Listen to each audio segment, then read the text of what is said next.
रुद्र के अवतार हनुमान जी ऊर्जा के प्रतीक माने जाते हैं। इनकी पूजा अर्चना से बल, आरोग्य और कीर्ति बढ़ती है। शास्त्रों में चरित्र, शक्तियों और गुणों के आधार पर श्री हनुमान जी के भी अनेक रूप की महिमा बताई गई है। उन्हीं में से 3 रूप पंचमुखी, सप्तमुखी तथा एकादश मुखी है। आज की इस वीडियो में हम हनुमान जी के इन तीनों रूपों की जानकारी आप सभी को विस्तार से देंगे। जानने के लिए इस वीडियो को पूरा अंत तक देखिएगा। आपके अपने चैनल हिस्ट्री ऑफ गॉड में आप सभी का बहुत बहुत स्वागत है। अगर आपने अभी तक हमारे चैनल को सब्सक्राइब नहीं किया तो हमारे चैनल को सब्सक्राइब कर दीजिए, इस वीडियो को लाइक कर दीजिए, बेल आइकन आएगा उस ऑल पे सेट कर दीजिएगा ताकि हमारा लेटेस्ट वीडियो सबसे पहले आपके पास पहुंचे। हनुमान जी का पंचमुखी रूप उनके सबसे ज्यादा प्रभावशाली रूपों में से एक है। हनुमान जी का यह स्वरूप सभी प्रकार की सिद्धियों को देने वाला है। पंचमुखी हनुमान जी की पूर्व की ओर वाला मुख वानर का है, अर्थात हनुमान मुख है, जिसकी प्रभा करोड़ों सूर्यों के समान है। दक्षिण ओर वाला मुख नरसिंह भगवान का है। यह अत्यंत उग्र, तेज वाला तथा भयंकर प्रतीत होता है, किंतु इनका यह मुख शरण में आए हुए के भय को दूर करता है। पश्चिम दिशा वाला मुख गरुड़ भगवान का है। ये सभी प्रकार के नागों और भूत प्रेतों का नाश करते हैं तथा समस्त प्रकार के रोगों का भी नाश करते हैं। इनकी उत्तर का ओर वाला मुख भगवान वराह का है। इस मुख के दर्शन से पाताल में रहने वाले जीवों व बेतालों के भय का नाश होता है। पंचमुखी हनुमान जी का ऊपर की ओर वाला मुख हैग्रीव का है। ये बहुत ही ज्यादा भयंकर और असुरों का संहार करने वाला है। हनुमान जी के पंचमुखी रूप में भगवान के 5 रूप समाये हुए हैं। ये अब बात करते हैं कि हनुमान जी ने कब कब पंचमुखी रूप धारण किया था। पराशर संहिता के अनुसार हनुमान जी ने 2 बार पंचमुखी रूप धारण किया था। पहली बार तब जब अहिरावण श्री राम और लक्ष्मण को बंदी बनाकर अपने साथ पाताल लोक ले गए थे। तब हनुमान जी भी उनका पीछा करते करते पाताल लोक पहुंच गए। वहां पर हनुमान जी ने 5 दिव्य ज्योत देखी जो एक दूसरे से काफी दूरी पर और विभिन्न दिशाओं में मौजूद थी।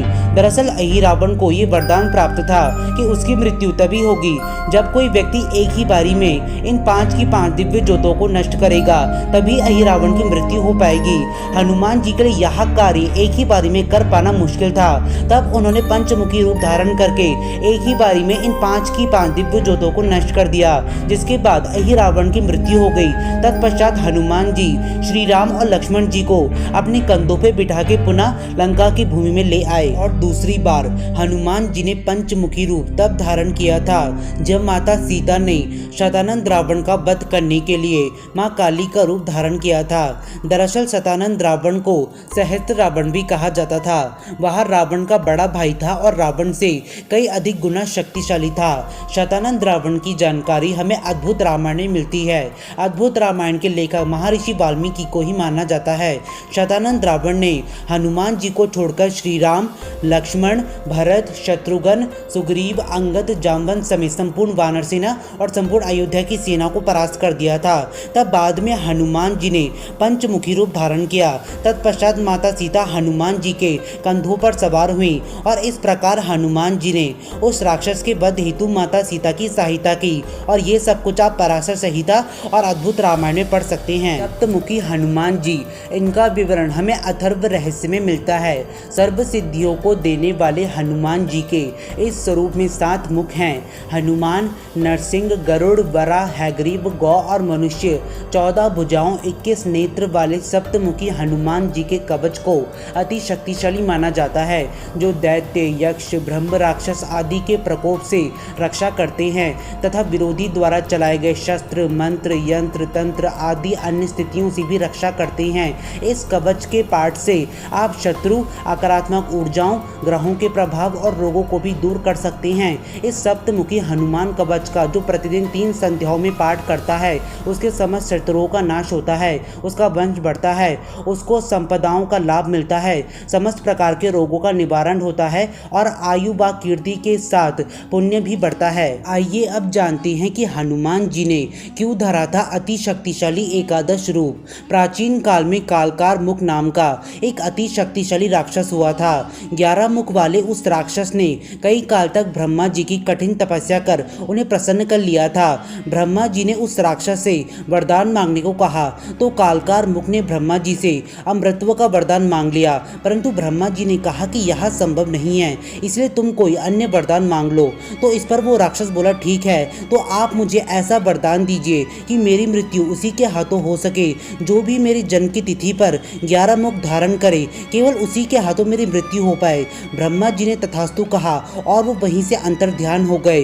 वरदान प्राप्त करने के बाद वह बहुत ही ज्यादा अहंकारी हो गया। उसने बहुत सारे देवताओं को परास्त कर दिया था। तब समस्त देवतागण भगवान विष्णु के पास गए। इस पर विष्णु जी ने बोला कि मैं तो पहले से ही राम अवतार में धरती में मौजूद हूँ, इसलिए आप सभी भगवान श्री राम के पास जाइए। तब समस्त देवतागण भगवान श्री राम के पास गए और उन्हें जाके सारी बात बताई। तब श्री राम ने कहा कि ऐसी विकट समस्या से केवल संकट मोचन महाबली हनुमान ही हमारी सहायता कर सकते हैं। हनुमान जी ने प्रभु की बात मानकर चैत्र पूर्णिमा को 11 मुखी रूप धारण किया, जो कि उस राक्षस की जन्म तिथि भी थी। हनुमान जी ने क्षण भर में उस राक्षस की सेना का नाश कर दिया। तत्पश्चात हनुमान जी उस राक्षस को आकाश में ले गए। वहां उन्होंने उस राक्षस का भी वध कर दिया। हनुमान जी के 11 मुख निम्नलिखित बातों का प्रतिनिधित्व करते हैं। हनुमान मुख, यह चेहरा शत्रुओं पर विजय का प्रतीक है। श्री राम मुख, यह चेहरा श्री राम की शक्ति और उनके आशीर्वाद का प्रतिनिधित्व करता है। भगवान शिव मुख, यह चेहरा भगवान शिव के आशीर्वाद का प्रतिनिधित्व करता है।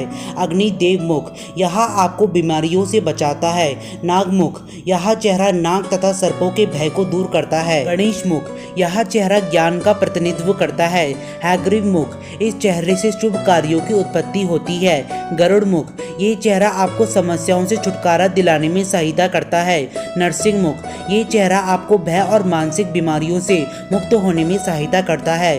भैरव मुख, ये चेहरा आपके आसपास मौजूद सभी नकारात्मक ऊर्जाओं को समाप्त करता है।